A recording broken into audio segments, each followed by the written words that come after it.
Cebu has been synonymous to good food.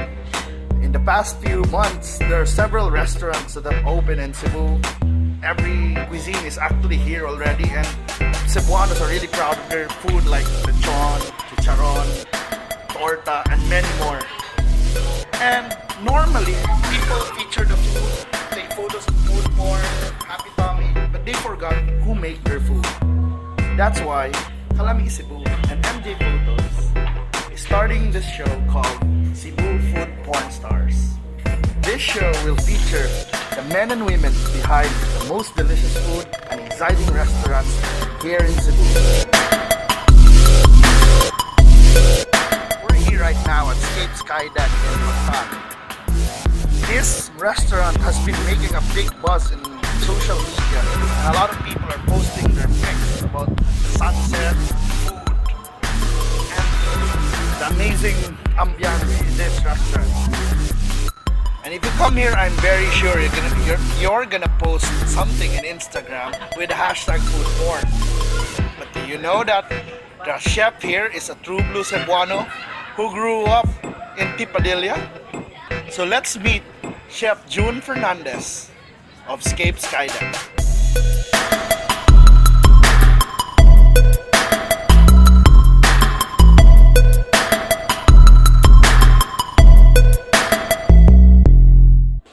Sir Carlo, welcome to Scape Skydeck. From my humble beginning, most likely both sides of my family, my mom and my dad's side. My mom's side is really into cooking because my grandparents was into food business. No? The oldest Carenderia in Tipadilla which sells Balbacua, pochero. So here comes also my tatay Tibong, my uncle. Asa na siya magluto, kanang widow cook. Okay, so Kuyog ko. nag-abilidad. Kuyog ko, tanaw ko. Kaya kanilang sugo-sugoon ta. No? More like the runner as always. Then, here comes my mom also. May sa muluto. I started cooking when I was 5 years old, 6 years old. Kinami gamay ang tindahan. So, hinahinay. But typically, it was really not, dili pa gid akong passion. So what's the first ever dish na imong na-master? I was into Chinese cuisine. Yeah, because when I was still working, when I started working as an apprentice, because I was working also in various big food chains. Because I was in Jollibee, I was with Greenwich, I was with Chowking. So you were a crew. I envy those people when I eat to Jollibee. How is the feeling working in that area? So I need to try. So you were curious, huh?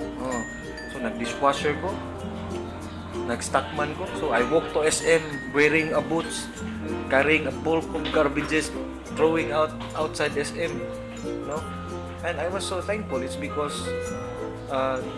doing those stuff, starting from scratch, sa pinakaubos, it made me very strong. Okay, I could relate manggod. No? When I was also in college, so some of my friends already know that I work as a cook. Dili pa ko siya cook pa lang.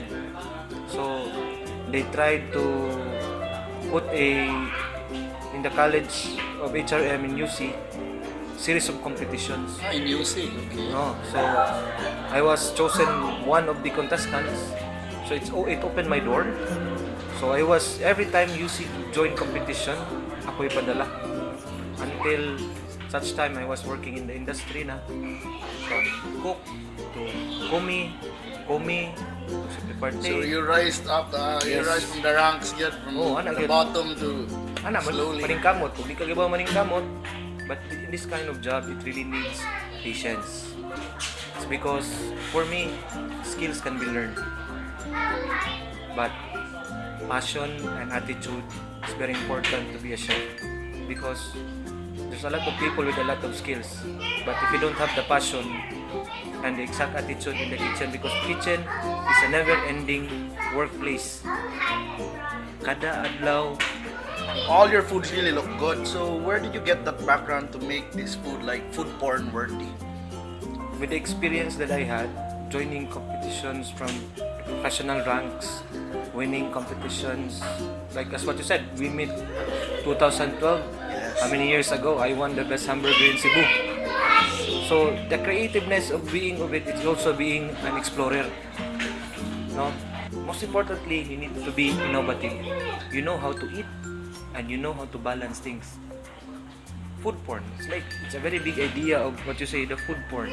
Because looking at my food alone, it's like porn. No? Mabusog ka, gatanaw pa lang ka. Tinood, di ka ganahan hilabtan, no? Oh, but the hard work of it also is, I credit also my staff. It's because I am the type of chef which I share my ideas to my colleagues, my staff. No? The better idea we get, then the better the food that we could make. Yes. No? This restaurant is probably one of the most romantic restaurants in Cebu. Hi, good evening. Welcome to Scape Skydeck. Enjoy!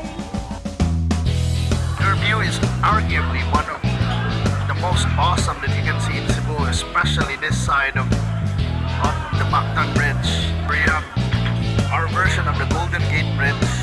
So you'll eat dinner with that kind of view.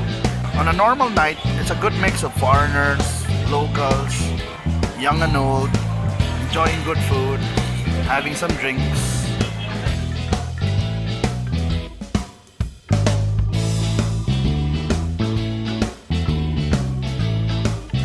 First of all, sir, hello. Good evening to everyone. So I'll be making 2 drinks.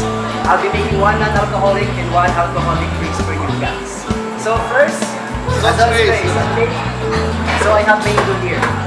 I'll put some orange juice, sugar, and with a ginger. 1 scoop of ice. And lemon. The famous Cervitini, so unless you have your dark rum. Get a bucket for you also. Fresh pineapple juice, lemonade, sugar,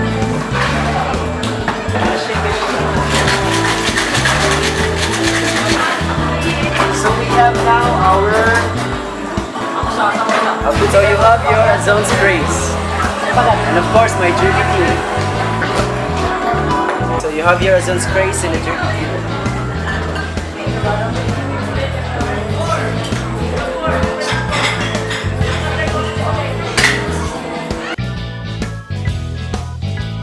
Hi, lovely. So, is it your first time here in Scape Skydeck? Yes. What do you think about the drink? Lumigid siya. Yan, nag-contrast ang flavor sa ginger sa mango. How about the place? What do you like about this place? Very, very welcoming ang mga service. So niya, okay kayo ang ambiance, kay relaxing. Tapos kalmado niya. City lights. This is a good date place, right? Yeah. A date mo? So how do you find the food? Lami. Lami niya. What did you have? Bianca? Bianca pizza. Bianca. What did you like about it? Bago siya sa ako ang panasa. Though, nakatry ako ba pizza before, kaya nagtrabaho mo sa kusina. Pero lahi lang jud siya niya. Ang mozzarella na siya sa ikaduhang part sa dough. Niya, mostly ako mapansin kay lagi sa taas. Niya authentic siya. So are you gonna come back here someday? Sure. Thank you so much. Welcome. Tim drinking a Cervitino. Yes, we have a few.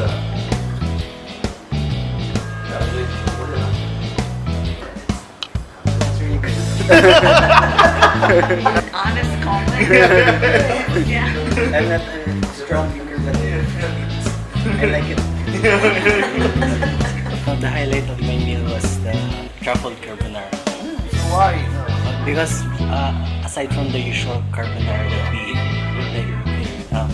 the fact that it's truffle mixed with truffle, so like the scent elevates the taste.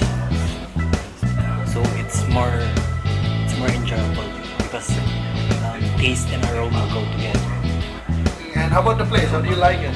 The place is for me it's to my liking because I'm a more of a refined and shy person, so I find it like more a little bit private, but not too crowded.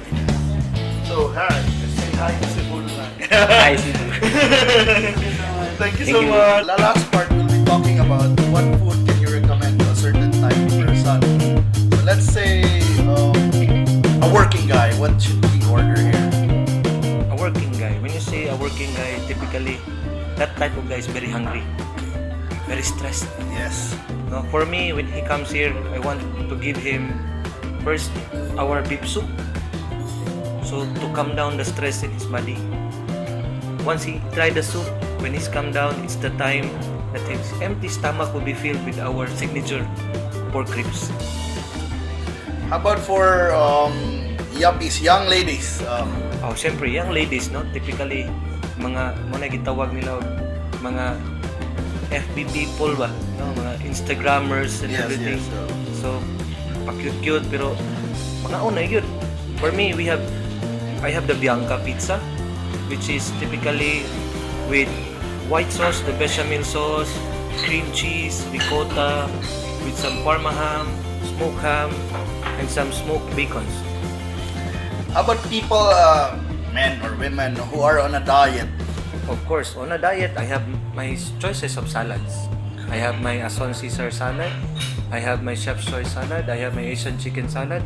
And for those vegetarians, they can also have their own preference made because most likely some of our guests here. So you customize dishes? Yes. Okay.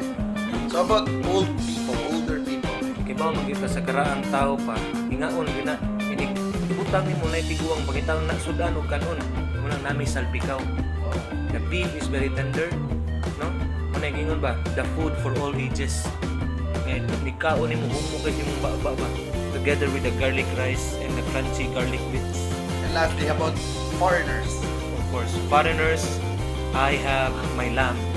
Oh, so you have... I have my ribeye steak. I have my smoked Spanish mackerel. I have my salmon. I have my grilled pork chops. The array of dishes that we serve. Of course, we have our Sky Deck burger. Guys, I'm inviting you to come here at Scape Skydeck. We're open at 5 p.m. till 12 midnight on weekdays, and we are open at 5 p.m. till 1 a.m. on weekends. So you can look for me, or my staff, or our bartender Jerby, so that he will come and assist you. So, hoping to see you again, and hope you enjoy the variety of array of dishes that we have, so that we can offer to you and make you full and satisfied.